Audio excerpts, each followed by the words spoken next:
नमस्कार दोस्तों, आपका मेरे YouTube चैनल में स्वागत है। आज मैं आपके लिए शरद पूर्णिमा की व्रत कथा लेकर आई हूँ। शरद पूर्णिमा की पौराणिक कथा भगवान श्री कृष्ण द्वारा गोपियों संग महारास रचाने से तो जुड़ी ही है, लेकिन इसके महत्व को बताती एक अन्य कथा इस प्रकार है। कथा के अनुसार बहुत समय पहले एक नगर में एक साहूकार रहता था। उसकी 2 पुत्रियां थीं। दोनों पुत्री पूर्णिमा का उपवास रखती थीं, लेकिन छोटी पुत्री हमेशा उस उपवास को अधूरा रखती और बड़ी पुत्री हमेशा पूरी लगन और श्रद्धा के साथ व्रत को पूरा किया करती थी।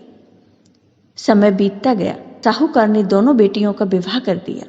विवाह के बाद बड़ी बेटी, जो पूरी आस्था से उपवास रखती थी, उसने बहुत ही सुंदर और स्वस्थ संतान को जन्म दिया, जबकि छोटी पुत्री के संतान की बात या तो सिर नहीं चढ़ती या फिर संतान जन्मी तो वह जीवित नहीं बचती।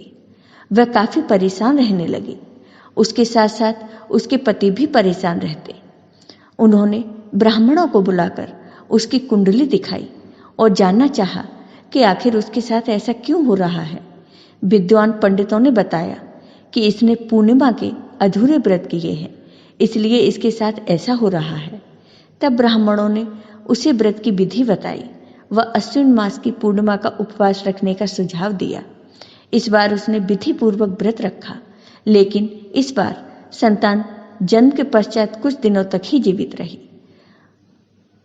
तब उसने मृत बच्चे को एक पीढ़े पर लिटाकर उस पर कपड़ा रख दिया और अपनी बहन को बुला लाई।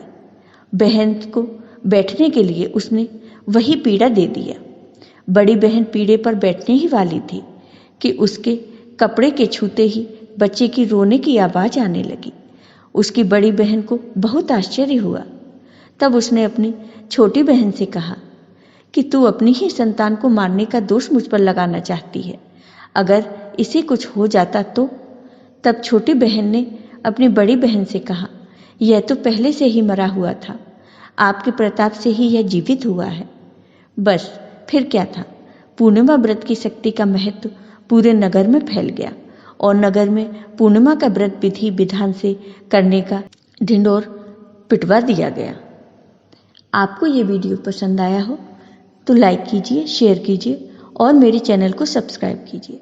साथ ही बेल आइकन पर क्लिक जरूर कीजिए, जिससे हमारे वीडियो के नोटिफिकेशन आपको मिलते रहें। धन्यवाद।